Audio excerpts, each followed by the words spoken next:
Today we're visiting Irving House, located at 24 Irving Street, just outside of Harvard Square. This is Rachel Solom. Rachel is the owner of Irving House. Good morning, Rachel. Good morning, Denise. How are you? Doing well. How are you? Doing well also. So here we are. Look at, can I just span this beautiful building and these beautiful patio outside porches, really, not a patio, but a little patio.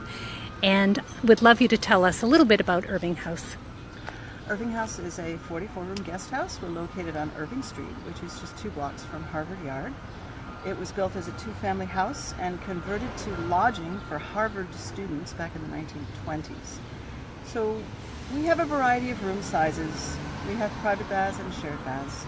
The place has been very modernized, but we still have a funny configuration for a hotel.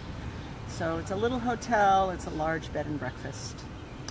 And we include breakfast, parking, and Wi-Fi in our rates. And we have other little goodies to make your stay more accommodating and cheerful.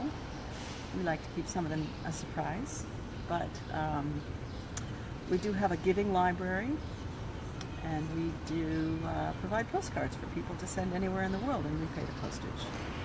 And we source our breakfast locally as much as possible, with many savory and sweet items on the menu, gluten-free options, dairy-free options, so we try to accommodate a wide variety of travelers' food preferences. Nice, nice.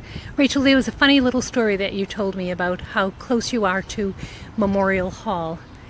Oh yes, Irving Street, as the Historical Commission told me, was a very popular street for conversion of houses to lodging premises for Harvard students when Harvard University expanded greatly and didn't have dormitories to accommodate all of its students. And the reason Irving Street was so popular was because it was probably as far away as you could get from Harvard Yard and still hear the Memorial Hall dinner bell. So many of these houses on Irving Street were converted to lodging, and they didn't even provide meals at all because all the students went to Memorial Hall. So we are still that close to Memorial Hall, and this house was converted to lodging, to hotel use in 1945. But for 20 years, it did accommodate Harvard students who took all their meals in that gorgeous dining room. Yeah. And we are still happy to have that close proximity.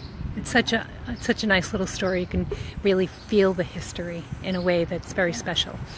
Can we take a look inside very Absolutely. quickly? Yeah. Come on in. Thank you. Thank you. This is charming.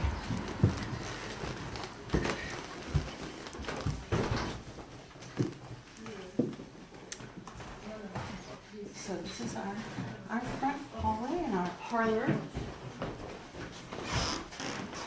where we have a computer for guest use and magazines to read. And this is one of our common areas inside. We also have a dining room downstairs where we serve breakfast and afternoon snacks. But this is usually a lively place. Right now our guests are very busy outside with Harvard commencement activities. Yes. It's just like a big house. That's what this feels like. It's the living room of a big house. It feels very comfortable. And tell us a little bit about your front desk here, because you have a special front desk.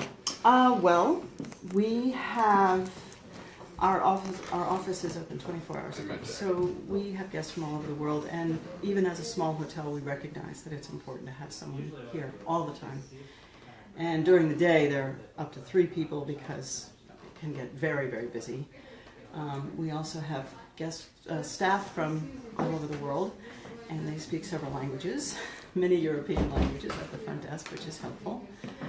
And we have goodies to give away, and you have maps on the wall over here. Maps on the wall. Tell us about these interesting maps. Look at this. They're maps of both our very local area and the broader area of Massachusetts. One thing we've recognized is that guests are often coming to Logan Airport as their first stop when they're going somewhere else, and they need to find their way up to New Hampshire or down to Martha's Vineyard or across to the Berkshires or to New York. So we want to help them find their way here in the city with good public transportation information and around Harvard Yard to the very special buildings at Harvard they may be visiting, and then to find their way to the broader geography of our wonderful New England area. There you go. So we encourage them to use the maps and use the public transportation system because we're so conveniently located to all of that. And one final thing about Irving House that people should know about is that you are a green. We are. We have worked from the beginning of our ownership in 1990 to make the house more energy efficient, water efficient. We seek to reduce our waste stream. We have put solar panels on the roof to heat the guest hot water. We are doing everything we can and always looking for new technologies and vendors who will help us lighten our environmental footprint. So at breakfast you can compost your food scraps, for instance, and people are really happy about that because when you're traveling you don't want to just impose a lot of waste on the planet. So we're helping people to be as environmentally friendly as they can as they travel. And one fun fact about Irving House before I say goodbye. Oh my goodness. I love it when amazing coincidences happen here, and we have had some where guests, in some cases people from very different parts of the world, have found each other here after not seeing each other for 20 years or 30 years. And it just happened by complete serendipity to both be at Irving House at the same time. And that's happened more than once, and I just love it. I just think that's such fun. Well, perhaps you're the center of the universe. I am a center of great joy in accommodating travelers. That's my favorite part of this job. Well, you have a new traveler coming in, so I'm going to let you go help this person and say goodbye. Thank you, Rachel. Thank you, Denise. You're welcome.